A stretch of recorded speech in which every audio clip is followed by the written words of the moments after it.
সকাল হতেই হয়, ভৌগোলিক এবং বিজ্ঞানের নিয়মেই সকাল হয়, রাত কেটে যায়। এবং আজ সকাল এক অন্য রকম সকাল সমগ্র বঙ্গবাসীর কাছে। গতকাল রাতেই, এখন যদিও সেই খবরটা সকলের কাছেই অনেক পুরনো হয়ে গেছে, কিন্তু সেই খবরটার অভিঘাত কিন্তু অনেকটা। সেটা কি? সেটা গতকাল বিকেল 4টে থেকে নির্বাচন কমিশনের এমসিসি বা আদর্শ আচরণবিধি চালু হওয়ার পরেই আমি গতকাল রাত্রির এপিসোডে বলেছিলাম যে এখনকার এই শাসক দল ক্ষমতাহীন হলো। এখন সেটা শুধুমাত্র একটা কেয়ারটেকার সরকার মাত্র, এবং প্রশাসনের ফুল কন্ট্রোল এখন ইলেকশন কমিশনের হাতে। সেটা যে এত দ্রুত এত বড় খবর হিসেবে উপস্থিত হবে সেটা অনেকেই হয়তো ধারণা করেননি। যে খবরটার দিকে আপনাদেরকে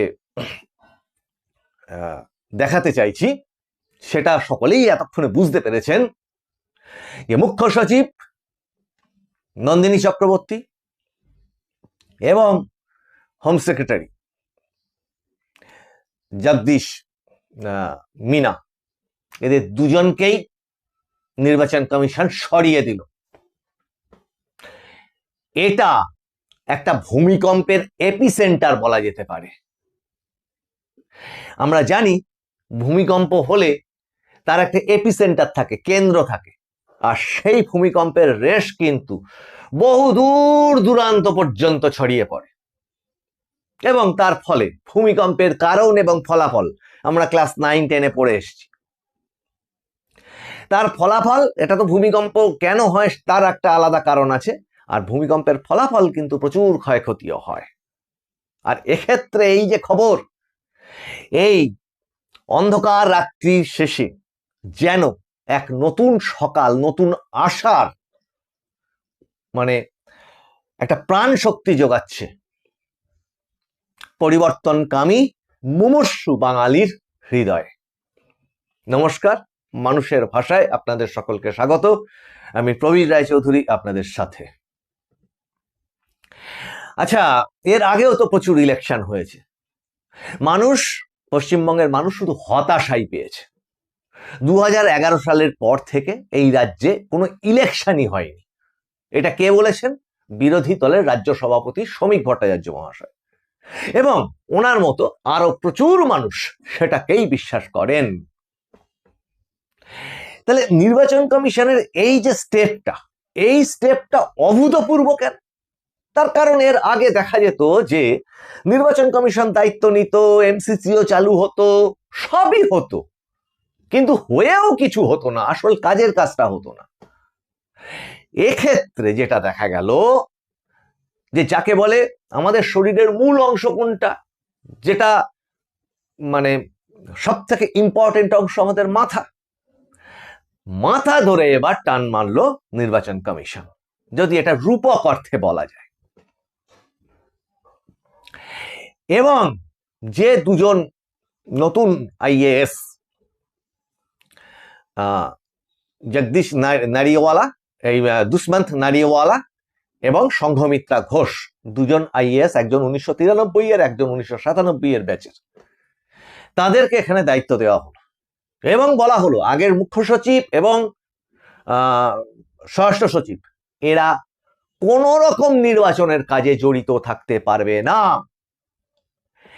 এদের ওপরই কিন্তু অভিযোগ ছিল যে 4জন, যদিও তার আগে মিস্টার পান্থ ছিলেন মুখ্য সচিব, তার আমলেও হয়েছিল জিনিসটা। নির্বাচন কমিশন যে 4জন ইআরও এবং এই 4জন এইআরওর এগেনস্টে যে সাসপেনশনের ব্যবস্থা নেওয়ার কথা ছিল, তারা সেই আদেশ পালন করেননি দীর্ঘদিন ধরে।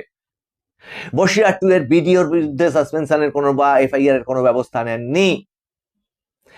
এই যে অবহেলাগুলো ছিল সেগুলো নির্বাচন কমিশনের দৃষ্টিতে ছিল। আর গতকাল গণেশ কুমার যেটা জানিয়ে দিয়েছিলেন সিইসি, যে এর আগে ভোটের সময় এবং ভোট পরবর্তী হিংসা, যে থানা এলাকায় যতগুলো ঘটনা আছে সব কটা ঘটনা তার আগে তিনি চেয়ে পাঠান যখন তিনি কলকাতায় এসেছিলেন, এবং গতকাল সাংবাদিক সম্মেলনে জানিয়েছিলেন যে প্রত্যেকটার কেস বাই কেস স্টাডি করে তাদের বিরুদ্ধে ব্যবস্থা নেওয়া হবে।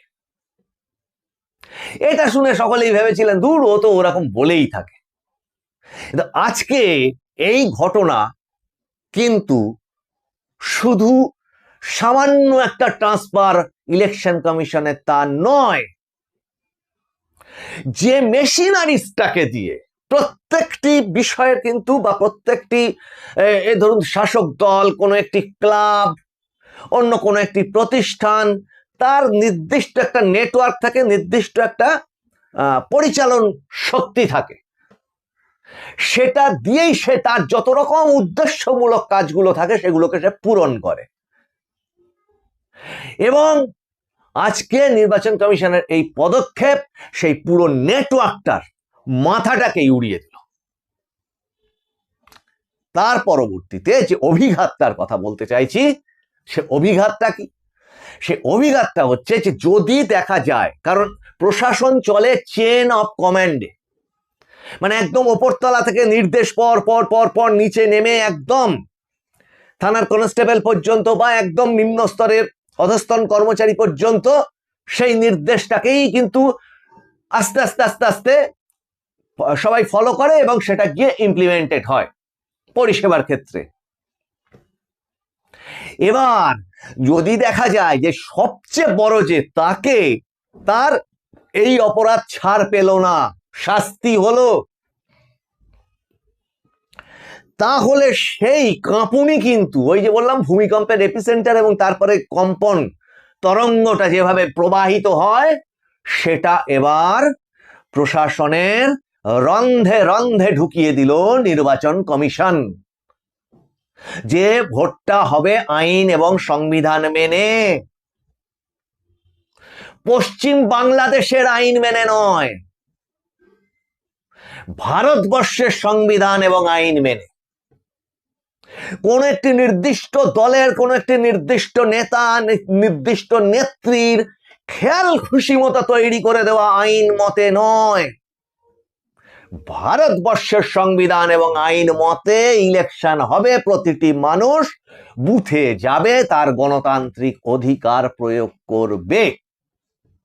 নির্বাচন কমিশনের এই পদক্ষেপ, রাত্রির বেলা নেওয়া পদক্ষেপ, বুঝিয়ে দিল যে তারা সংবিধান রক্ষার জন্য, আইন রক্ষার জন্য যত দূর যেতে হয় তত দূর যাবে।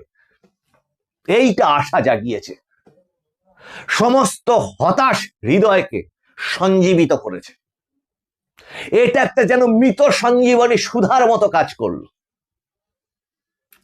এবং আগামীতে এই যে কাঁপুনি, এটা বাম আমলেও কিন্তু দেখেছিলাম, যখন পার্টি অফিসগুলো থেকে, বাম আমলের শেষের দিকে পার্টি অফিসগুলো থেকে, থানা থেকে শুরু করে সমস্ত রকম প্রশাসনের সবকিছু পরিচালিত হতো। পার্টি অফিসের পার্টি সেক্রেটারির একটা ফোন, পার্টির নেতার একটা বলে দেওয়া কথা, একটা ইশারা, তাতে বহু কিছু ঘটে যেত। আর এটা তো কপি পেস্টেরও বেশি এই প্রশাসনটা ছিল। নির্বাচন কমিশন কিন্তু এই স্টেপ নজিরবিহীন হয়ে থাকবে। তার কারণ মানুষ যখন দেখছিল যে অপরাধ আছে, অপরাধী আছে, কিন্তু কোনো শাস্তিই হয় না, কোনো শাস্তিই হয় না, এরা একটা হতাশাজনক অবস্থায় এসে গেছিল এবং সব মানুষ বলতে শুরু করেছিল ধুসও কিচ্ছু হবে না, ধুসও কিচ্ছু হবে না। এবং এই আমাদের এই কমেন্ট বক্সেও দেখবেন প্রচুর হতাশ মানুষ আছেন, যারা মনে মনে হয়তো পরিবর্তনটা চাইছেন, কিন্তু শেষে মনের আর একটা অংশে বলছে যে ধুস ও কিচ্ছু হবে না দিনের শেষে।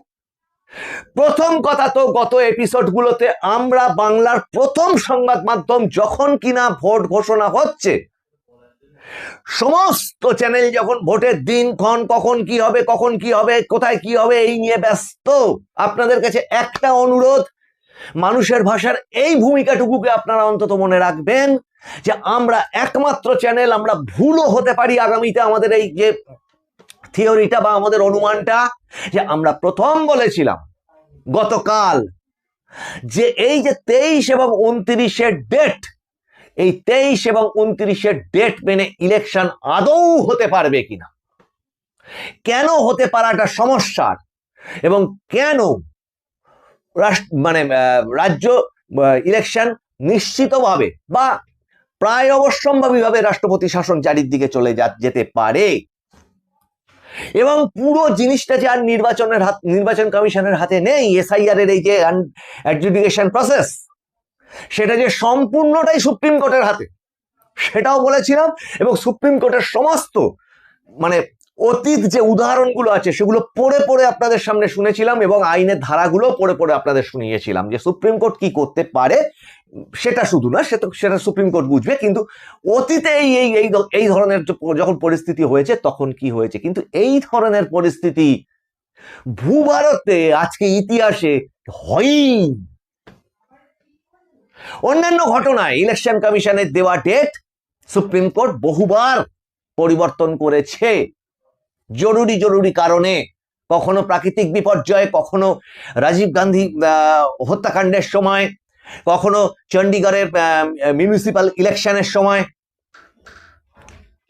এবং 1900 সম্ভবত কালকে বলেছি ওটা পড়ে, 1991 এবং 94 সালের সময় সম্ভবত দুটো ইলেকশনে, বিহার এবং আসামের এরকম ইলেকশন ডেট চেঞ্জ করেছিল সুপ্রিম কোর্ট। কিন্তু এখানে তো সেটার অবকাশই নেই, এখানে তো পুরো প্রসেসটাই সুপ্রিম কোর্ট করছে, তার কাছে আপিল করবার আর কোনো প্রয়োজনই নেই, কারণ এসআইআর প্রসেস তো করছে সুপ্রিম কোর্ট এখন হাইকোর্টের তত্ত্বাবধানে জাজদের দিয়ে, অনারেবল জাজদের দিয়ে।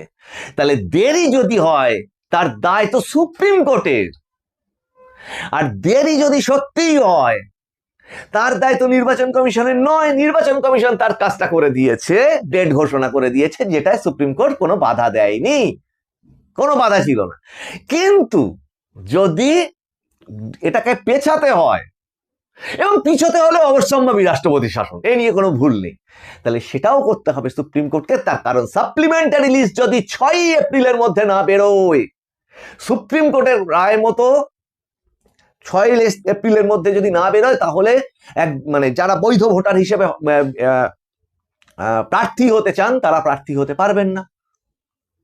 এবং সুপ্রিম কোর্টের নিজের দেওয়া রায়, সেক্ষেত্রে পরবর্তীকালে আর একটা আইনও যেটা শুনতে পাচ্ছি, সেটা হচ্ছে একবার যদি মনোনয়নপত্র জমা দেওয়া শুরু হয়ে যায় যে ডেট, তারপরে ভোটার তালিকায় আর কোনো রকম সংশোধন করা যায় না। এটা একটা আইন আছে, যেটা নিয়ে আপনারা মতামত দেবেন।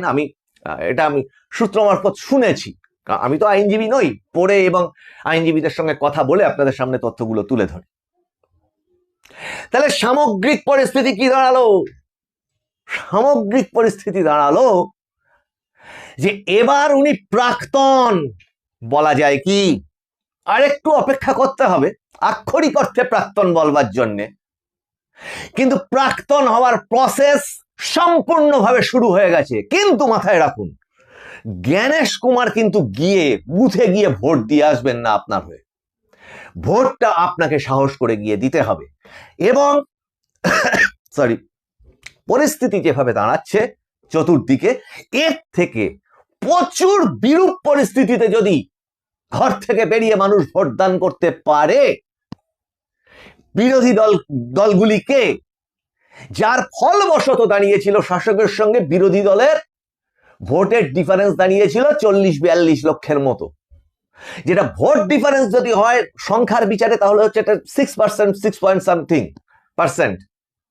কিন্তু আমরা জানি একটা ভোটের ডিফারেন্স ইজ ইকুয়াল, একটা ভোট অন্যদিকে চলে গেলে ভোটের ডিফারেন্স ইজ ইকুয়াল টু 2টো ভোটের।